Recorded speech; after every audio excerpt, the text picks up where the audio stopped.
Estás escuchando Milenio 3 por Aluka Nanica. 2:49, ¿cómo disfruto con mis amigos haciendo radio? Invitando también, como no, a otros amigos, a Geiger, en voz de nuestro compañero Carlos Largo. Mandamos un abrazo a Fermín Agustí. Llevamos unas semanas. Si Juanje fue la semana pasada, esta es Fermín. Y yo ando de ahí, o sea, la gripe o lo que sea, los virus. Iba a decir, ¿tiene algo que ver lo que contamos ahora? No lo sé, pero es tremendo. No hagamos bromas no. con ello. Yo digo el tema de cómo se manejan las noticias, ¿no? Pero en fin, con Geiger, con Sebas Álvaro, con tanta gente que nos ayuda, con Javier Sierra, es un placer dirigirnos a vosotros. Podemos hacerlo además en varias vías.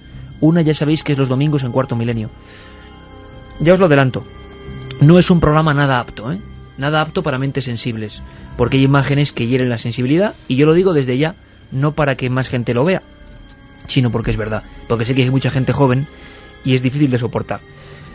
Lo que ha pasado esta semana, y de lo que vamos a debatir antes de que nuestro compañero Carlos nos cuente la increíble historia de otro Titanic desconocido, y con españoles por en medio. Titanic, bueno, vais a entenderlo, después lo contamos. Pero fijaos, esta semana yo he vivido una experiencia, y enseguida vamos a debatirlo, y quiero que debatáis con nosotros. Impresionante. ¿Os acordáis de que hace 2 semanas, o 3, hablábamos de la detención? En titulares, sería el 20 de noviembre pasado, la policía peruana detiene a varios individuos acusados de ser una banda de auténticos vampiros. Me refiero a vampiros, se le llamó así los vampiros del río Yaga, porque no secuestraban, directamente decapitaban a gente con una especie de guillotina portátil, les rompían los brazos, se los cortaban, les cortaban las piernas, los colgaban boca abajo en unas casetas y les sacaban la grasa.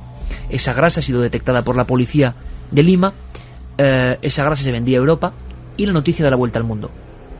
Tampoco la noticia tiene un impacto, sí, el impacto de unas cabezas decapitadas, unos huesos muy viejos, una serie de historias. Y os contamos lo que sabemos. Y os lo contamos, si os acordáis, con una entrevista en exclusiva, porque ningún otro medio ha hablado con los policías, y aquí empieza el misterio, con el coronel Mejía, encargado de la investigación. Y nos hablan de grasa, brujería, cánticos, y lo que llamarían en Perú los pistacos, es decir, las figuras míticas de los cazadores de cuerpos humanos que extraen la grasa. ¿Para qué? No se sabe. Bien, esta es la noticia. Y yo, y tengo que decirlo, porque es la realidad, en nuestra web le mando a Guillermo León una columna que está ahí, e incluso que si me la pones, Carmen, se llama Horror en los Andes, y digo por qué. Porque leo algunas frases y digo que estoy convencido, está escrito en la noche del 21 de noviembre, de que llegará el silencio, la confusión e incluso las maniobras para que no creamos esto. Lo que ocurre es que no pensaba yo que iba a llegar a tanto. Yo hago ese escrito convencido de que el tema es tan horrible, el asunto de los vampiros del río Yaga es tan horrible, la posibilidad de que haya bandas desde hace muchos años dedicadas a matar gente y a vender su grasa es tan horrible que no va a ser creída. La policía muestra las botellas de grasa. Hay algo más que no os hemos contado. Hay algo más. Los propios investigadores de la policía nos mandan una serie de informes. Uno de ellos es el análisis de la grasa humana. No cabe duda, hay 2. El primer análisis es de un primer bote, que como la grasa humana estaba vieja, no sabían si era humana o animal. La policía continuó investigando y el segundo informe ya no cabe duda, es grasa humana. Pues bien, el martes pasado de esta semana, de repente los titulares de Medio Mundo publican: todo era una patraña, era un invento de la policía. Es decir, la policía, con incluso destituciones, según dice la prensa, de las personas que nos han dado esas declaraciones, se habían inventado una historia para ocultar hechos de narcotráfico o incluso asesinatos encubiertos. ¿Cómo va a haber vampiros a estas alturas? ¿Cómo va a creer alguien en el sacamantecas? Y lo siento, pero lo reportan todos los periódicos importantes del mundo. Todos. No cito españoles porque, en fin, pero BBC, Reuters, las principales agencias de noticias. Y uno lee que todo era una broma. Imaginaos mi cara. Hemos hablado y entrevistado al coronel. ¿Nos habían engañado? ¿Era mentira lo de la grasa? ¿Y entonces por qué teníamos ese análisis en las manos? Y me pregunto, ¿ningún periodista del mundo ha hablado con los policías? ¿Se ha interesado por el análisis de esa grasa? Porque hay algo. ¿También en la trampa la propia grasa en botellas cuya imagen dio la vuelta al mundo? ¿Tengo que partir una lanza? Sí, por una compañera, Belén Jiménez, del Mundo, que es la única que también va a las fuentes. ¿Qué ocurre, compañeros? Pues ocurre lo siguiente. En esa semana, un montón de periodistas habían dicho que en Sacamanteca solo pueden creer pues poco menos que los idiotas o los incultos, que eso es imposible. Y yo decía, pero si está el cuerpo, si hay cuerpos, si hay cabezas decapitadas, si hay grasa, ¿cómo la policía se va a inventar esto? Es muy horrible, pero ¿por qué invención? Lo que yo no sabía es que en esa semana el turismo en la región de Perú había bajado un 81%. Y que, de alguna forma, había que poner una cortina de humo. Todos los periódicos del mundo han repetido que los pistacos, la banda de sacagrasas, era mentira. Todos. Y nosotros teníamos los análisis en la mano. Y habíamos hablado. Y mañana contamos todo en Cuarto Milenio. Y yo decía, y hay 4 implicados detenidos, el jefe de la banda ha huido, que aseguran que eso es así. ¿Qué clase de broma es esta? Nadie habla con los delincuentes, nadie habla con la policía, nadie llama a la policía científica, nadie tiene los informes. Y sin embargo, hay 300 reportajes o artículos diciendo, tranquilos, nunca ha habido vampiros ni sacagrasas. Nadie se cuestiona nada. Las principales agencias dan esa información. Seguro que en Perú y otras partes respiran tranquilos. Claro, ¿quién va a creer en el hombre del saco, verdad? Anteayer mismo teníamos la certificación de la Fiscalía que demuestra que la grasa existe, es humana, se hace para satanismo y brujería, los implicados ya han declarado, es incluso para hacer velas encargadas por sectas satánicas. Hay 2 italianos implicados, como se dijo en un principio, y es más, el comandante que nos dio la información y que aparece si uno busca en internet en la noticia de prensa, no fue apartado de la investigación. Está directamente en el lugar de los hechos recabando más. Último dato. La prensa dijo que era solamente un ajuste de cuentas entre narcotraficantes y una historia contada como para niños y para desviar la atención. Solo había un cadáver. Mentira. Ya sabemos que debajo de ese primer cadáver hay fosas con un montón de huesos viejos, nadie sabe qué número. Los implicados, los vampiros de los Andes, dicen que llevan 30 años haciendo esto. Hoy sabemos que hace 20 años, en el barrio de Miraflores, Lima, en lo más granado de la capital, ya fueron detenidos 5 pistacos por comerciar con grasa humana. Con lo cual, amigos, ¿cómo os quedáis? Yo indignado. Indignado de la profesión, indignado de cómo es posible que un tema, porque parezca misterioso, ya todo el mundo salte sobre él, indignado de esta campaña de humo que quizá tiene el turismo y la economía por encima de la vida y la muerte, como campaña. Yo creo que no es el gobierno peruano a nivel turístico, quizás la región sí, pero es la idiotización de la sociedad, con perdona que te lo diga, y de los medios de comunicación, que dicen enseguida de cómo va a ser verdad que unos tipos con una guillotina que se lanza y tal pueden, y enseguida no sé de dónde surge el rumor, porque lo publican en todos los periódicos del mundo, o sea, y a través de grandes agencias que se supone que es las que nos dan la información día a día, la que consumimos, y además de temas muy trascendentes, la que dicen, no, esto es una tontería y una chorrada, y ¿qué va a pasar en la selva? ¿Poner narcotraficantes o tiros o cosas así? Sobre todo que la gente esté tranquila, claro, que no sea algo tan oscuro y tan horrible, ¿no? Claro, pero ¿cómo es posible que haya 60 desaparecidos en la región y todo esto? Y lo increíble es que nadie, o sea, el periodismo está tan mal que nadie hace ni una sola llamada telefónica a Perú y empieza a llamar y a comprobar, sino que si la agencia APZ o tal dice una cosa, manda un teletipo, todo el mundo dice que es cierto, y si dicen que mañana el mundo se acaba, yo creo que los tipos copian ya. Es una degeneración del periodismo. Lo hemos vivido otras veces, lo hemos vivido con... Pero en este hay muchos muertos, ¿eh? Que sí, pero también había muchos muertos en el 11S y empezaron a circular extrañas profecías de Nostradamus que no eran tal, y nadie se paró a comprobarlas en un libro, que era lo más fácil, coger un libro de las profecías de Nostradamus y comprobarlo. En este caso incluso se ha llegado a decir que eran los propios policías los que habían intervenido en esa detención de los pistacos los que estaban ocultando unos asesinatos realizados por ellos. Era una cortina de humo. ¿Y se publica eso en vez de investigar? Era una cortina de humo porque habían matado a decenas de traficantes, de baleadores, como los llaman allí, de ladrones.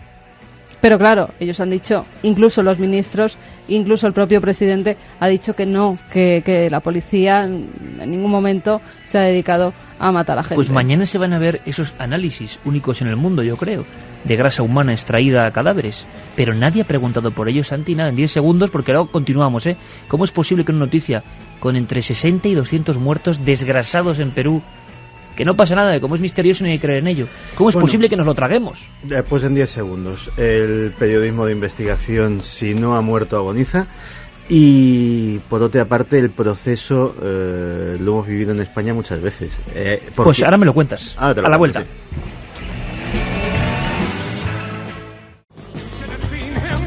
Esta música tiene una vieja historia, una vieja y lejana historia de radio. La pone Noel Calero, Alan Parsons, desbocados totalmente. La poníamos hace casi 15 años en otro programa de radio y siempre con un único fin: el misterio.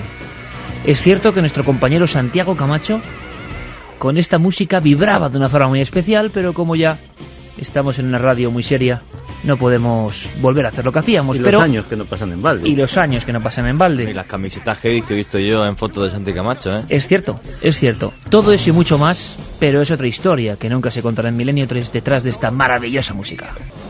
Y ahora seguimos, era un pequeño guiño, porque de verdad que está la cosa mal para la información, porque a raíz de una historia como esta que nos puede parecer lejana, en Perú, se ocultan muchas cosas, tantas como qué información nos brindan los medios en muchas ocasiones, y nosotros somos medios, ¿eh?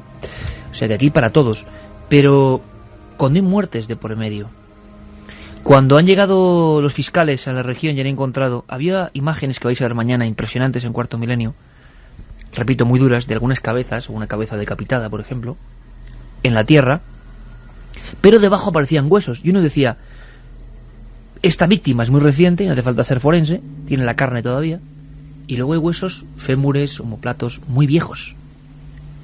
Tampoco nadie ha preguntado nada. Y los medios de comunicación mundial, yo lo siento, pero es así, repetían, había solo un caso, cuando era evidente por las imágenes que había huesos de muy diferentes personas, y hay que ocultarlo. Se gira todo hace unos días cuando el ministro del Perú de Interior dicen que allí está el caso, ahí están las botellas de grasa. Por un momento no es que dudemos, pero dijimos, si toda la prensa dice que no hay vampiros, recordemos, vampiros que enganchaban a sus víctimas, que habían inventado un sistema llamado wincha, nunca visto en la historia de la criminología, una especie de cajetín, como las pastas de un cuaderno, nos decía el comandante, del que salía un boomerang, un filo, y te decapitaba según ibas andando. Y luego la contratación, o la llamada a las mamachas, o mujeres plañideras que lloraban por el alma de ese decapitado. Puesto boca abajo, sin cabeza, brazos ni piernas, solo el tronco, y durante 2 o 3 días aquello graseaba. Esa grasa tiene una salida. Hoy en Perú se escribía lo siguiente, fijaos qué titular, ¿eh? ¿Los medios de comunicación protegen el mercado negro de la grasa humana? ¿Por qué pretenden hacernos creer que es solo mito lo de los pistacos? O sea, que en unos días hemos pasado de que todo era una burda invención del gobierno peruano, que solo los idiotas, añado yo, como nosotros me imagino, pueden creer en que haya sacamantecas, y que qué burda tontería es esta. Y uno piensa, informes, policía, víctimas y detenidos. Los detenidos, al fiscal de Lima, han declarado lo que ya todos intuíamos, la grasa no era para crema, sino para ritos satánicos. Y la declaración del fiscal a Beatriz Jiménez, periodista compañera del Mundo en América, en Perú. Pero nadie pregunta nada. Nadie pregunta nada. El fiscal de la 57 Fiscalía Provincial Penal de Lima, Jorge Sanz Quiroz, dice que uno puede creer en pistacos o no, sacamantecas o no, pero ahí están los datos. Los litros de grasa humana, que eso se olvidó, dataciones o identidades de las personas que compraban, y la sensación de que en esa trama la brujería debe ser mundial. O sea, no solo era para hacer brujería en Perú. Esto ha ocurrido más veces, dice Santi Camacho. Nadie va a rectificar, y cuando uno busque, como se hace hoy todo en día en el buscador, encontrará, por ejemplo, la historia de los sacamantecas de Perú es una patraña. Pero como titular, como si se hubiera descubierto eso, uno ahonda en la noticia original, y es que eso es lo que ha dicho el director regional de turismo de la zona. Claro, ¿qué va a decir? Se les ha desplomado el turismo un 81%. Pero que nadie, con un caso criminológicamente el más espantoso, creo yo, de los últimos 50 o 100 años, comparable por el sadismo y lo ritual a la familia Manson, a Vlad Tepes, a Jack el Destripador, que ni un solo periodista acuda al comandante que lleva la investigación, que ni uno pida los análisis. ¿A qué estamos jugando? ¿Qué está pasando? Yo os lanzo la pregunta, amigos, y me gustaría tener vuestra respuesta. ¿Qué nos están contando? ¿Cuántas historias que no son pobre gente del Perú que han matado, mucho más graves, se está contando, yo que sé qué verdad? Yo decía en mi columna que al final la historia de los sacamantecas real de Perú, intuíamos y creíamos que era verdad, teníamos los datos, quedará pues eso, sí, para cuarto milenio, milenio 3. Solo con eso muchos bien pensantes, más o menos críticos o que creen saberlo todo, ya pueden decir en la sociedad que bueno, son historias de fantasmas. No, oiga. Aquí los fantasmas tienen nombre y apellido. Isabel Matos Aranda, la última víctima, y tantos otros, muertos. Y comunidades que quitan la grasa para brujería que va a Europa. ¿Esto no es un tema impresionante? Bien, pues ¿por qué no interesa? Algún impacto parecido, y menor, solo me lo he tomado cuando en cuarto milenio hablamos del atentado al Corona de Aragón, que siempre había sido un hecho extraño en la transición, un incendio, casi, si no recuerdo mal, 80 o 90 muertos, un acontecimiento nunca bien esclarecido. El Heraldo de Aragón, un medio regional, no nacional, se encarga de una investigación increíble y se demuestra que había trazas de napalm y cosas muy raras. Lo contamos en cuarto milenio y quizá por contarlo en cuarto milenio se puede esbozar una sonrisilla por parte de algunos, bueno, pero ni un periodista preguntó.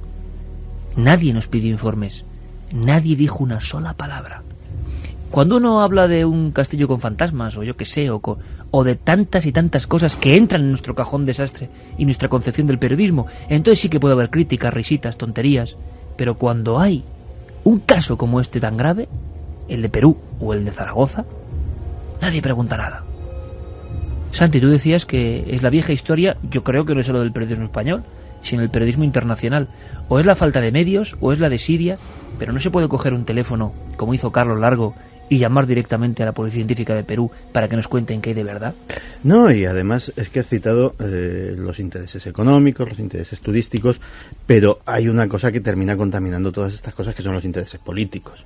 Es decir, sin ser un experto en política interna peruana, leyendo pues un par de docenas de titulares y de las noticias que llevan escritas, uno termina sacando la conclusión de que allí ha sucedido con esto lo que ha sucedido aquí y en muchos otros países en esta época y en otras, con muchas circunstancias. Es decir, la oposición y los medios de comunicación adscritos a las posturas de la oposición del gobierno X, no estamos hablando de ninguno en concreto, ven algo que potencialmente se puede servir pues para hacer dimitir a un ministro del Interior, como es el caso, que está recibiendo ataques durísimos a raíz de esta historia, para minar la imagen de un gobierno, para etcétera, etcétera.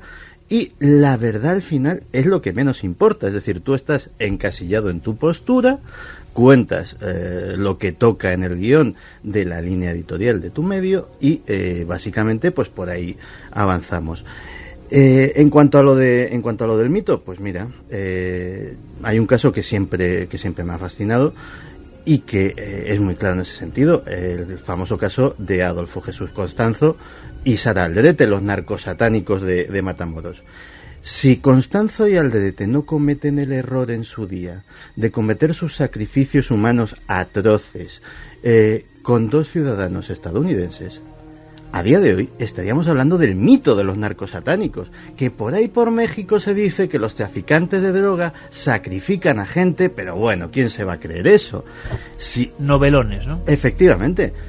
Sí, el gran error que cometieron estos dos personajes fue que cayeron en sus redes 2 gringuitos, dos jóvenes americanos que realmente los ciudadanos estadounidenses pues saben que tienen una protección en todo el mundo, que es que su gobierno va a remover Roma con Santiago para esclarecer cualquier desaparición, cualquier cosa extraña, cualquier muerte violenta.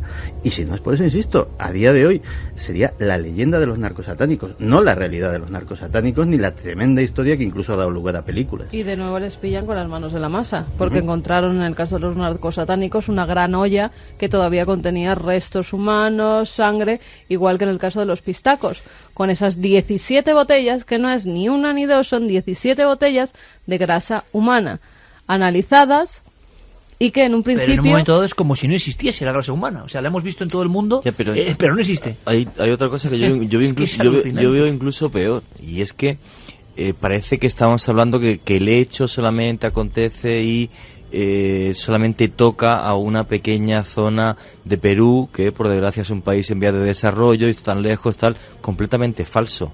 Y esos dos personajes italianos y ese dineral que hay ahí detrás para mantener un grupo prácticamente terrorista más que de asesinos que hagan esa barbaridad durante años o décadas, o sea, y somos los europeos los que estamos pagando pues esos 12-15 mil dólares que se decía por botella.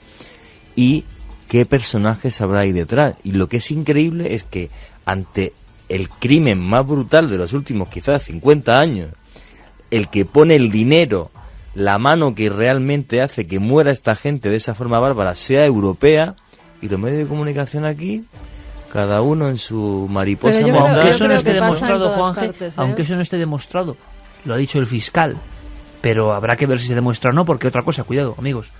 El dirigente Hilario Cudeña Simón, a estas horas, dirigente máximo que ha confesado que a sus acólitos llevaba 30 años desgrasando personas, que inventó la guillotina portátil o wincha, está huido. O sea, no está. Perdona, Santi, no está.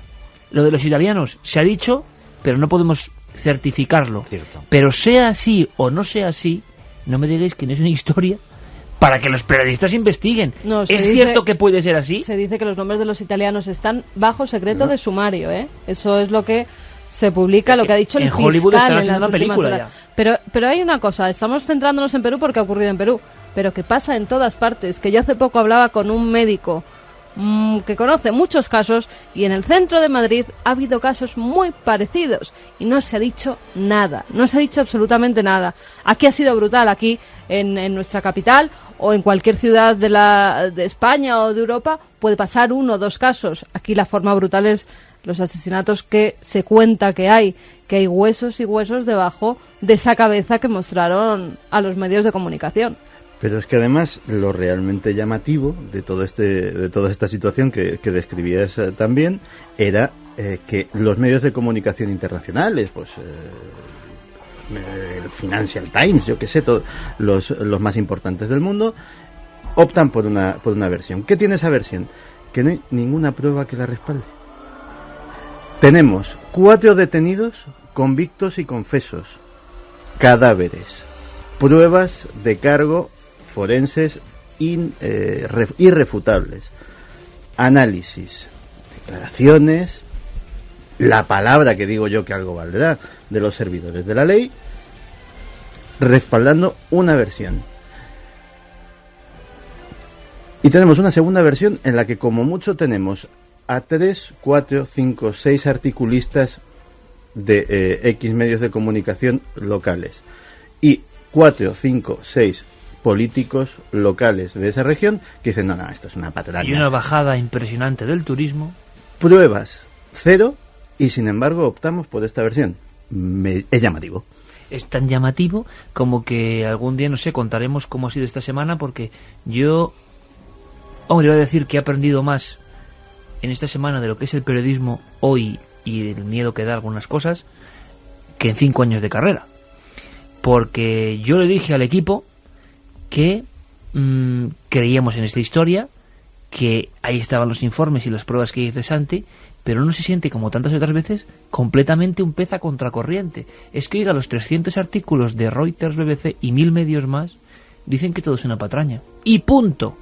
Y claro, yo con los análisis en la mano, claro, y con todo y diciendo, bueno, pero ¿y cuánta gente que se ha sentido a contracorriente ha sido absorbida y al final nadie la escucha? Si uno busca las...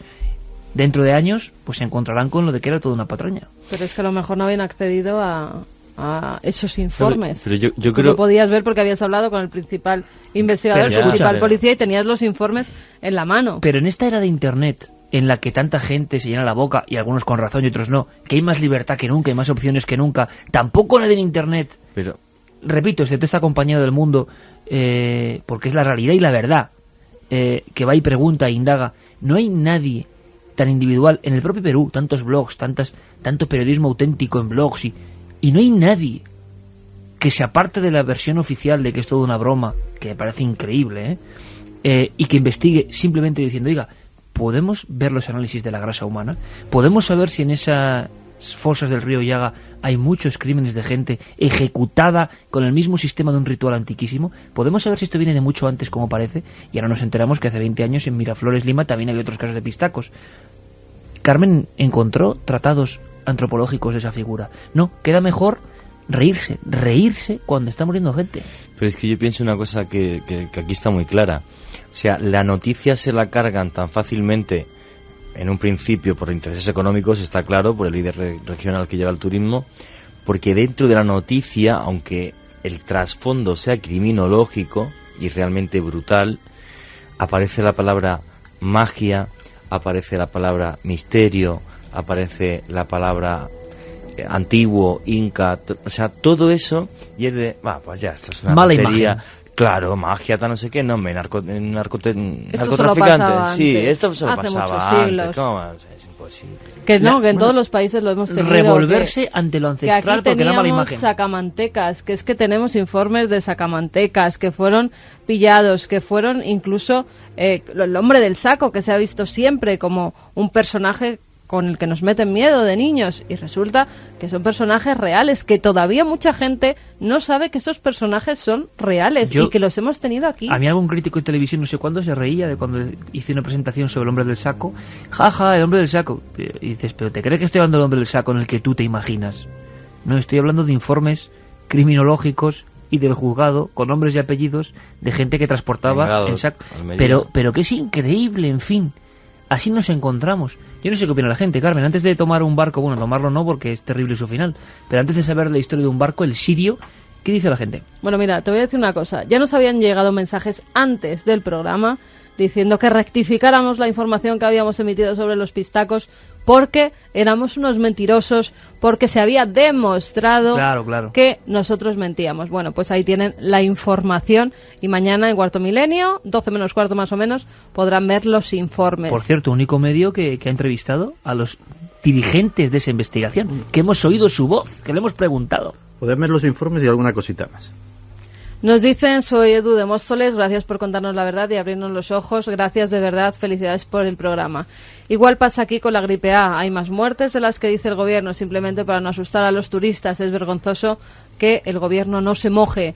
Luis Díaz desde Palencia dice, hola milenarios, este tema es impresionante y espeluznante a la vez. Es una pena que haya tantos intereses detrás de esta historia y que no se cuente la verdad, aunque a veces es mejor no saberla. Aunque ha pasado con todos los gobiernos. Muy desagradable. Hay que decirlo, todos los gobiernos han manejado grandes epidemias o informaciones sin la claridad que a veces se exige.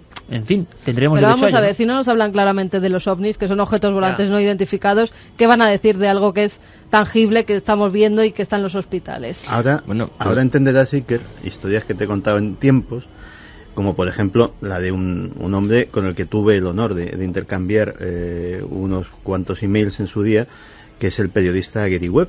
Gary Webb descubre en su día que la CIA está detrás del tráfico de crack en Los Ángeles. Así, irrefutable. Escribe una serie de artículos sobre ello. Le dan un premio Pulitzer. O sea, no es que no se lo dan a cualquiera. No le dan el premio del barrio, ¿no? No, le dan y la recompensa que obtiene por todo ello es que le despiden de su periódico, del San José Mercury News, y una muerte en muy extrañas circunstancias. Pues... Mira, de eso hablábamos la semana pasada, Santi. Se quedaron en el camino, llegaron demasiado lejos.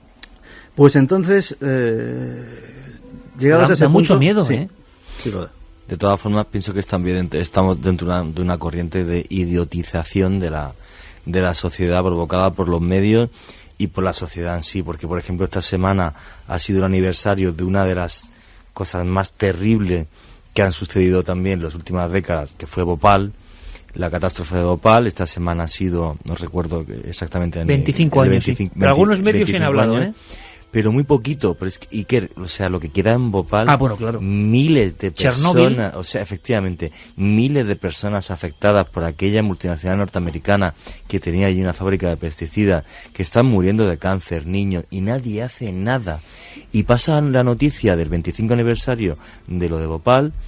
como el que oye llover y nadie hace nada, ni pasa nada, que se mueran ahí en la India. Investiga nada. Y si se mueren 1000 más al año, pues 1000 más al año, ¿qué más da? Yo sí tengo que decir a las 3:27 y seguimos oyendo que hay una cosa que es cierta, y es que en esta casa en concreto, en la cadena SER, donde por fortuna estamos, y desde donde nos escucháis, jamás han puesto cortapisa en ninguna investigación. Y eso es verdad, que eso después de 9 años, hay que Sí, decirlo, sí. y la libertad que hemos contado por parte de los directores de la cadena SER, a mí esta me sorprende, porque, en fin, siempre nos han dejado ser absolutamente libres, y uno se da cuenta que eso sí que es un milagro en los días que corren.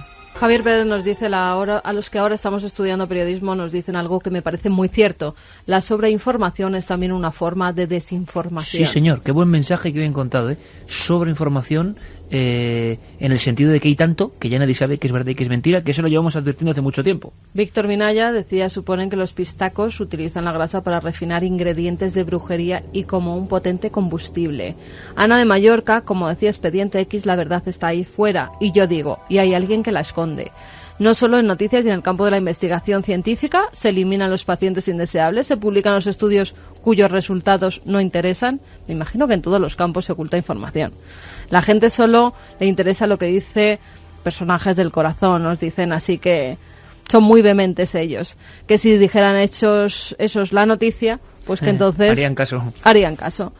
También nos dicen, buenas noches familia milenaria, me parece indignante que los gobiernos jueguen con vidas humanas con fines económicos y turísticos con total libertad. Vamos a repetir las vías de contacto: Iker 7640, palabra clave milenio, espacio y vuestros mensajes, milenio3 con número @cadenaser.com. Si nos queréis dejar mensajes, www.cadenaser.com. Que seguimos sorteando el libro, El tercer hombre, editado por Ariel. Ni más ni menos. Vamos a embarcarnos, vamos a marcharnos hacia un viaje que se llenó de bruma y de misterio. Una historia que rescata de ese archivo de lo olvidado nuestro compañero Carlos Largo. Mucha atención.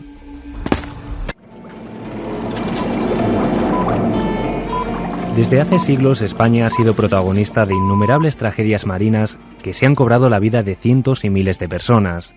Casos en los que sus tripulantes fallecieron en muy pocos minutos, pero que sin embargo se han ido olvidando con el paso del tiempo. Por ello, en el Callejero del Misterio, nos sumergimos hoy en la historia de la calle Sirio, situada en la población murciana de Cabo de Palos.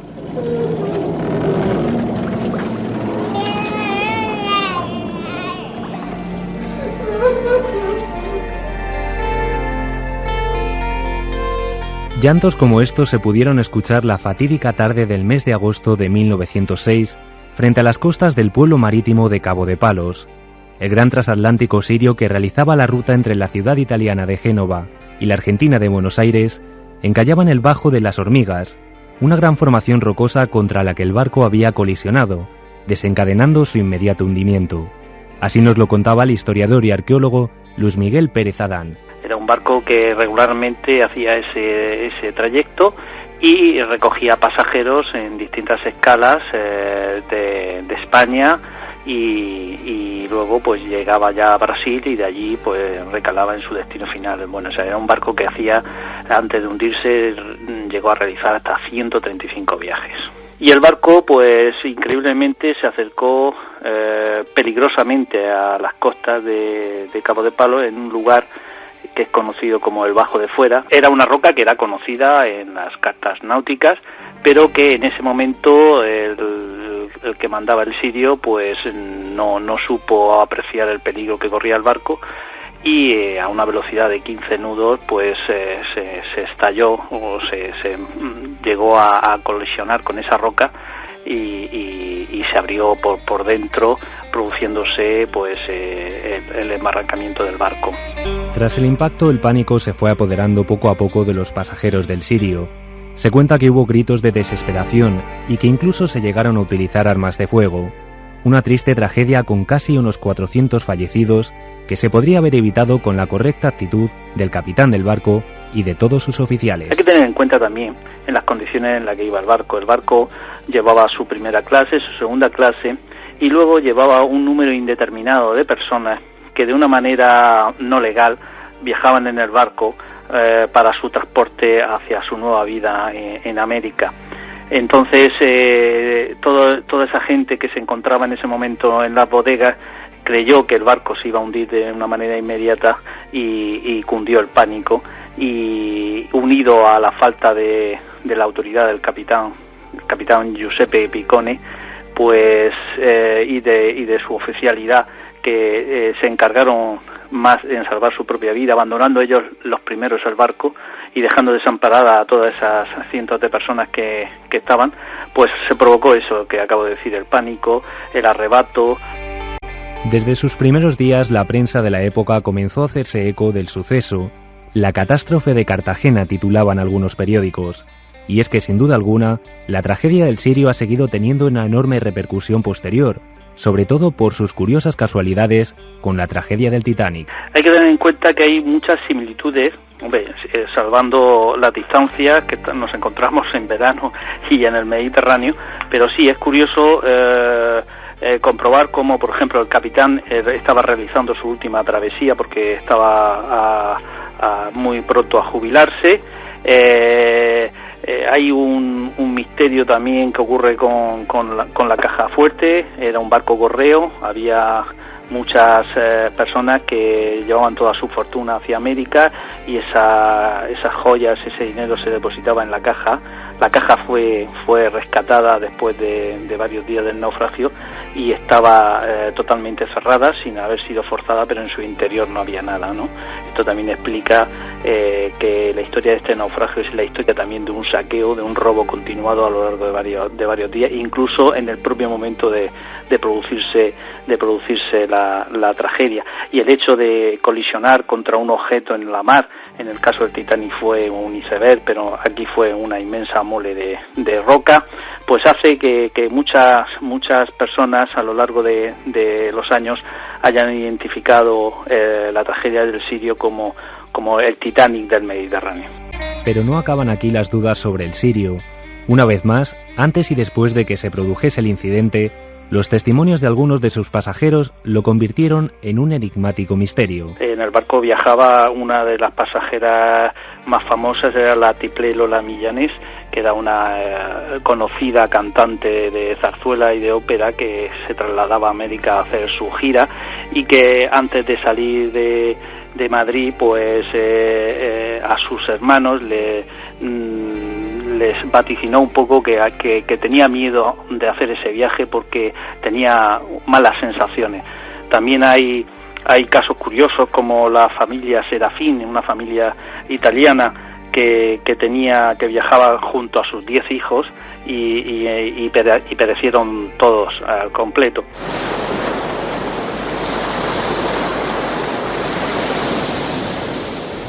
Han pasado ya más de 100 años desde que se produjese una de las mayores tragedias marítimas de nuestro país, y gracias a las crónicas del momento, investigadores como Luis Miguel Pérez Adán pueden relatarnos lo sucedido, el posible origen del hundimiento y, cómo no, también la valentía de algunos héroes que contribuyeron a paliar los daños del accidente. Y un dato curioso es que muchos de los supervivientes al naufragar incluso llegaron a las costas a nado y no quisieron en ningún modo identificarse como pasajeros de ese barco, porque en muchos casos eran personas que tenían que haberse presentado para cumplir el servicio militar y se habían embarcado precisamente para no hacerlo. Entonces su condición no era la más adecuada como para poder luego presentarse. Pero más o menos las cifras de los 892 pasajeros que se pueden contabilizar, pues supervivientes hubieron unos 500 y fallecidos cerca de la cifra de 400 personas. Hay que tener en cuenta que esas 400 personas fueron salvadas por la actuación de una sola persona, la de un capitán de un pilot llamado Vicente Buigues, que con una acción totalmente heroica consiguió hacer el mayor rescate de náufragos por parte de un civil. Nomenclator. Un viaje por la España mágica. Bueno, pues estamos seguros, después de este viaje, estamos seguros de que el nombre de este pueblo y sus historias, le hubieran gustado mucho a nuestro amigo Jacinto Molina, que si decimos eso, pues casi nadie sabe de quién estamos hablando. Paul Naschy, evidentemente, que nos dejaba hace unos días. De alguna forma nosotros quisimos y estuvimos presentes en ese último momento, acompañando al buen actor Paul Naschy, que dedicó su vida al terror sin ningún tipo de complejos y que era una autoridad mundial reconocida, sobre todo fuera de España. En fin, suele suceder. Amigo Paul, seguro que está muy cerca de la luna llena, pues un abrazo para ti. Es más, había luna llena cuando falleció. ¿Ah, sí? No podía ser de otra forma. No podía ser de otra forma. Paul estuvo muchas veces en Milenio 3 y en Cuarto Milenio. Y en fin, le recordamos con muchísimo cariño como un auténtico pionero, Waldemar Daninsky, al que le dio vida tantas veces, ¿no? Mira, a él le hubiera gustado este pueblo que sé que os va a gustar a vosotros. Sabéis que buscamos rápidamente puntos del mapa con nombres increíbles. La Aparecida, bueno, en fin, mil sitios. ¿Sabéis a dónde nos vamos, Juanje? No. En Asturias, que tú conoces muy bien Asturias, sí, porque investigas mucho por esa zona, hay un sitio que se llama La Degollada. Dios santo. La Degollada. ¿Qué puede tener una pequeña aldea de 5 casas apenas en la verde Asturias para que le pongan ese nombre? La Degollada. ¿Qué historia hay ahí? Hemos buscado. Esther García, una escritora de la zona, que además nació al lado de La Degollada, nos cuenta el porqué. El origen del pueblo dice que en La Degollada, en un campo que hay allí que se llama el Campo de la Cruz, pues que allí degollaron a los mouros. Mouros, que decimos mouros en la lengua asturiana, y que realmente no creo que se refiera a los moros que estuvieron aquí hace unos cuantos siglos, ¿no? Sino que se refiere pues más bien pues a un sitio. La palabra mouros siempre aparece junto a lugares donde hay agua, donde hay pues fuentes, lagos. Allí en La Degollada hay también una fonte que se llama Fonte Los Mouros en la sierra, y hay cerca de otra fonte que se llama Fonte Fría, que también allí pues hay una leyenda, y otra de la Fonte El Regueiro, que también hay una leyenda de mouros allí. Un lugar muy pequeño, con apenas vecinos, muy poquitos, y un montón de leyendas. ¿Por qué se concentran en estos lugares de nombre tan singular? Hombre, hay elementos del misterio que nunca pueden faltar. Es un pueblo muy pequeño, es una aldea de 5 casas, sin embargo es un lugar mítico, porque para ser tan pequeño tiene unas cuantas leyendas. Allí hay una fuente que se llama la Fuente El Regueiro, donde pues reside una encanta, dicen que mora ahí una encanta. Una encanta es como si fuese una xana, como si fuese pues una ninfa, digamos en castellano, ¿no? Yo creo que es un lugar propio para encantamientos, porque esa fuente tiene muchos senderos que se cuelan allí por el monte, y luego hay un furacón, que lo llamamos así en asturiano, que es como si fuese un túnel por debajo de la tierra, que no se sabe muy bien dónde termina. Atraviesa una finca por debajo del monte y de un prado, que lleva este mismo nombre, se llama el Prado del Furacón. Entonces dice la leyenda que hay allí un tesoro escondido. Tesoro escondido, elemento básico. Primero, lo de los moros, el recuerdo atávico de batallas y de sangres, y un tesoro. En este caso, el tesoro de la pequeña aldea de La Degollada tiene un detalle curiosísimo. La iconografía y las guías, o lo que se ha transmitido de generación en generación, de cómo hay que buscar ese tesoro, que no es de cualquier forma. Parece ser que ese tesoro pues son unos bueyes de oro, que decía la gente, dice la leyenda, que hay que arar el terreno del furacón con unos bueyes gemelos para poder encontrarlo. Pero bueno, nunca se supo que nadie lo haya encontrado, ni que nadie haya seguido pues lo que dice la leyenda. Sí que hubo mucha gente que intentó entrar en ese túnel, en ese furacón, lo que llamamos aquí chalgueiros, o hay algueros que buscan los tesoros por distintos sitios, ¿no? Pues aquí dicen que ese tesoro, los bueyes de oro, que también los escondieron los mouros. En fin, parece que culpables de muchas leyendas que siguen repartiéndose por España. Pero hay una cosa más. En un lugar tan diminuto, tan rico en mitología, nos hemos encontrado, en La Degollada, repito, a otro personaje que tiene mucho que ver con el norte de España, y en el que aún algunos creen en su presencia casi mítica, la Encantá. Tenían miedo a verla, porque claro, la Encanta es un personaje que lo describen como un personaje, una mujer muy guapa, rubia, de melena rubia, que tiene un gran encanto, digamos, pero también tiene una parte pues que no es buena. el que la encuentre puede desencantarla, pero también ella lo puede llevar al lugar donde mora y le clava un peine, que tiene un peine de oro, y entonces la gente tenía miedo.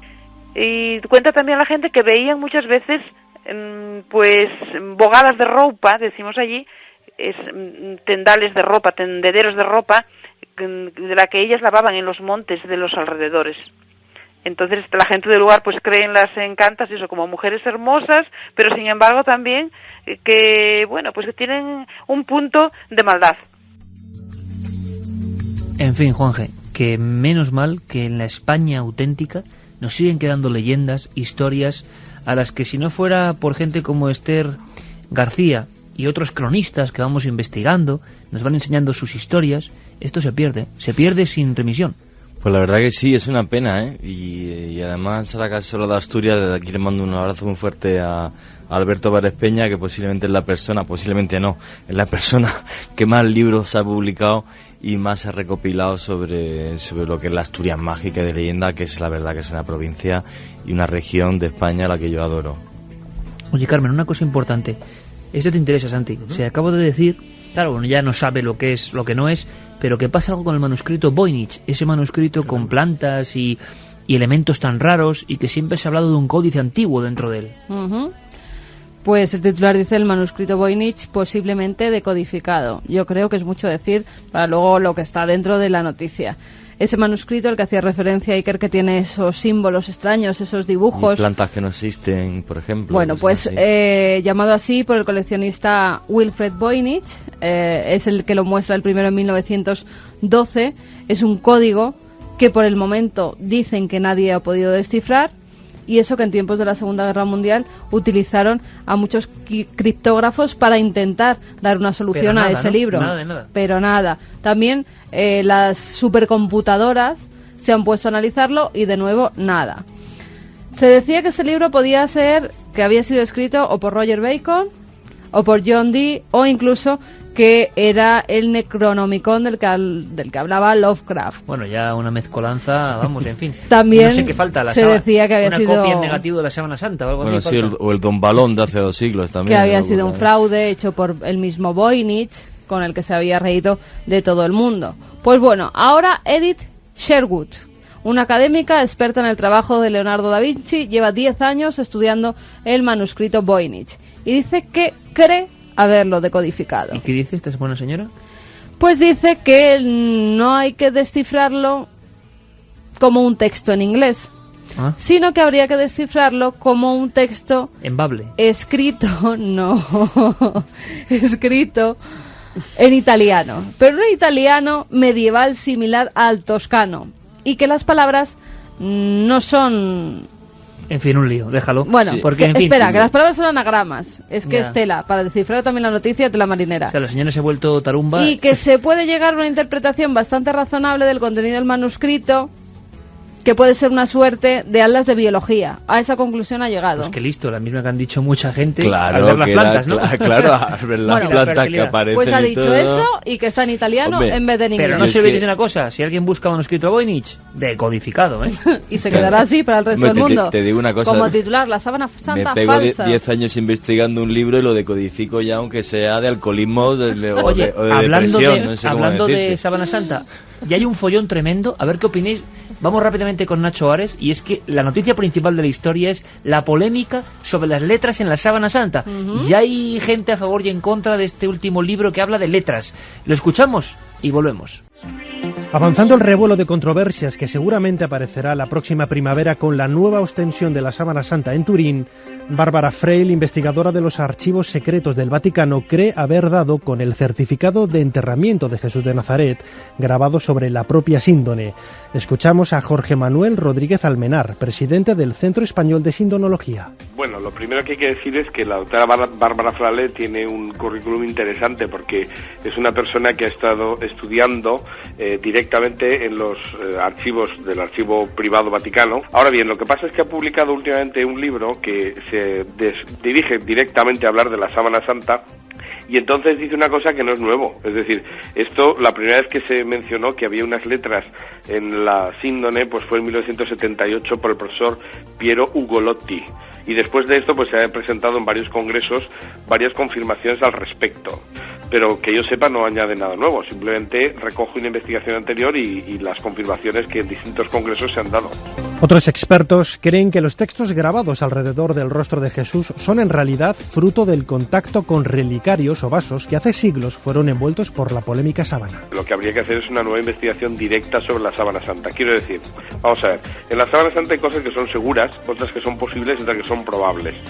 Cosas seguras, bueno, pues la investigación del año 78 al 81 que realizó el equipo norteamericano que la gente llama el STURP, esa es una investigación muy seria. ¿Por qué?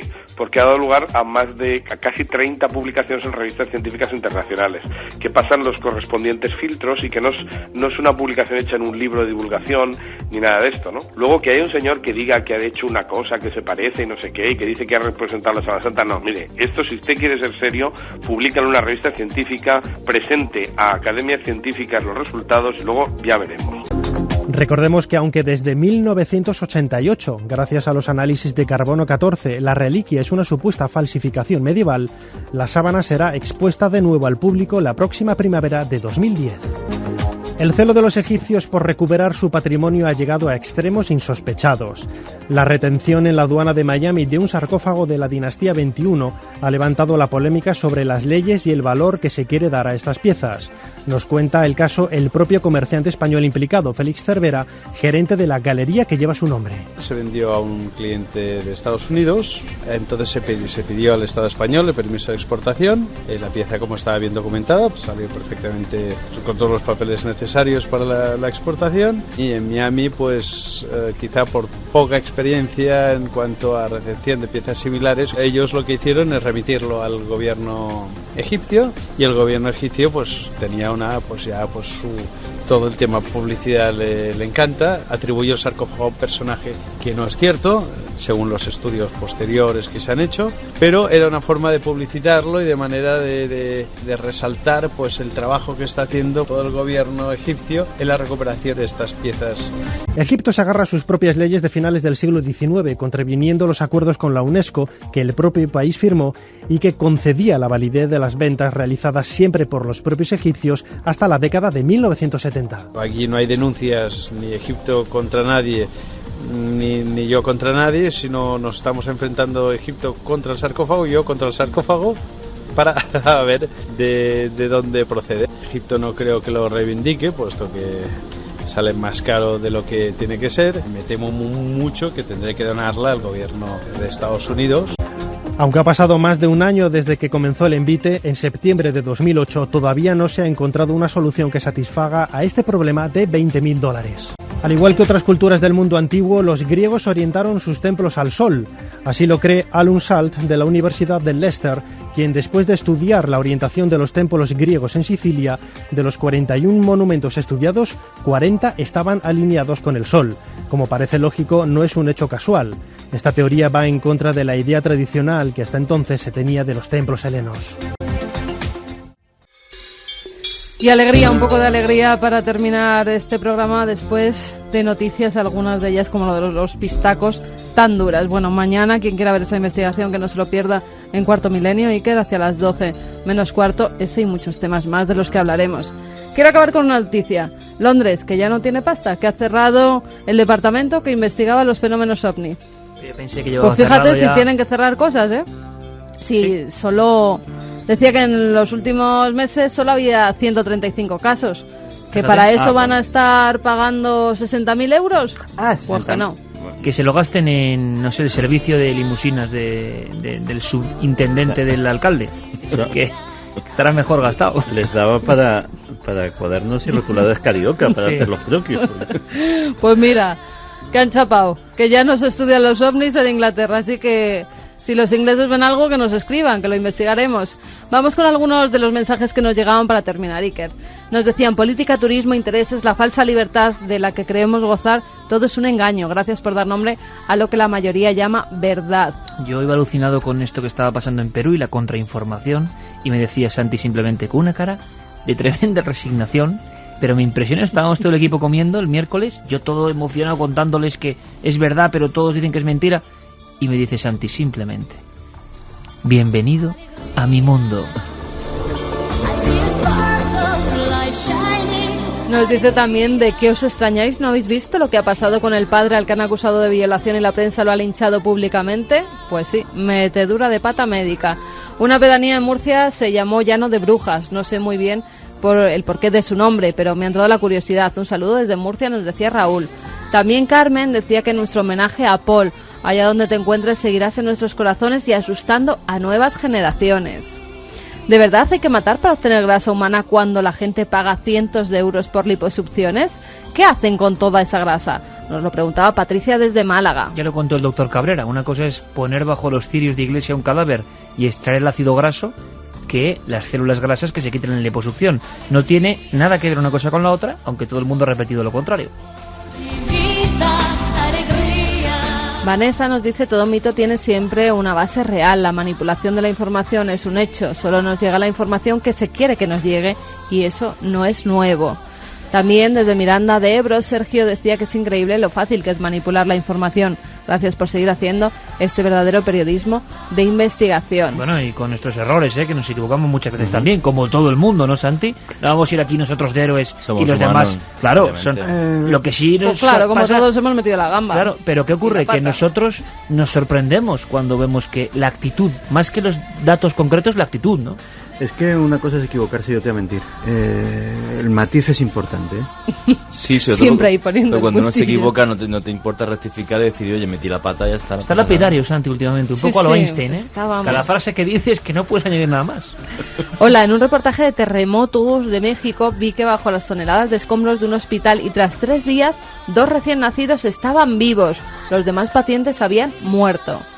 Vamos a ir con los ganadores, Iker, los ganadores del Tercer Hombre, Sobrevivir a lo Imposible, publicado por Ariel y escrito por Jörg Geiger, que hemos tenido esta noche en el programa. Nos contaban historias apasionantes. Uno de ellos, por ejemplo, nos decía: hola amigos de Milenio, yo tuve una experiencia hace 11 años que volví a nacer sencillamente. A eso de las 15:30 horas me dirigía yo con mi Renault 9 camino de Barcelona y en un punto de Castellón me quedé dormido al volante. Os lo juro que escuché la voz de mi abuela, que para mí era mi madre, mi amiga, mi hermana, que me dijo: Jordi, despierta. En ese momento desperté en el momento justo en el que venía de frente un camión de gran tonelaje.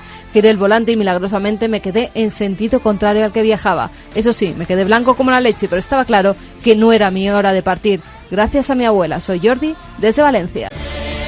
Otro libro es para Mario Zapa, que nos decía: me está emocionando mucho el programa esta noche. En momentos duros o tristes en mi vida sí que he notado esas presencias. Alguien o algo que te mira, que te observa. Esa sensación muchas veces pienso que es mi padre que vela por mí desde el más allá.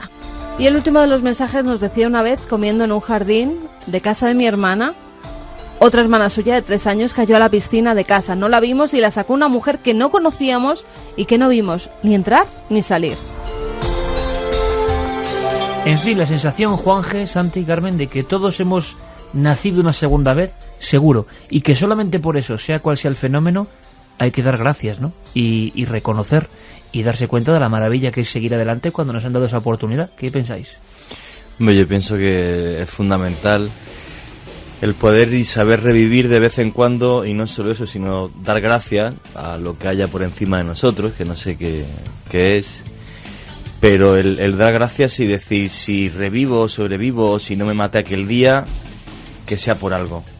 Si no me mate aquel día, que sea por algo, que sea para hacer algo digno y en condiciones. Así me gusta, Juanje. Santi, ese sentido de agradecimiento que mucha gente puede estar sintiendo en esto que estamos diciendo, creo que siempre es positivo. Pues sí, la verdad. Y sobre todo, toda esta historia nos lleva a una cosa que he dicho muchas veces en este micrófono, que igual que antes decía que a lo mejor en cada vida es cierto que hay un milagro, desde luego en cada vida hay un misterio. En cada vida hay un momento en el que nos enfrentamos a algo que no puede ser explicado con la simple racionalidad. En momentos muy tontos, en momentos muy cotidianos muchas veces, y a veces, como hemos visto esta noche, también en momentos muy trascendentes. Noel Calero, muchísimas gracias, compañero. Gracias, Carlos Largo. Gracias a nuestro compañero Fermín, por supuesto. Juanje, Santi, como siempre, un placer. Y también hay que decirlo, en noches como estas, tan emocionantes y a la vez críticas con nuestro propio oficio, qué maravilla es estar ante los micrófonos amarillos de la cadena SER, donde en el fondo hacemos lo que queremos en el buen sentido. Consideramos que esto puede interesar. Esto es un lujo también, compañeros. La verdad que sí, es un placer trabajar aquí. Lo mismo digo. Y para nosotros es un placer que estéis aquí tanto tiempo junto a nosotros. Carmen, mañana esas imágenes impactantes, hay que decirlo. Que mañana nos vemos, así que todos tenemos una voz y alguien que nos guía hasta en los momentos más duros. Segurísimo, y nosotros tenemos fe en eso. Gracias, amigos. Feliz semana.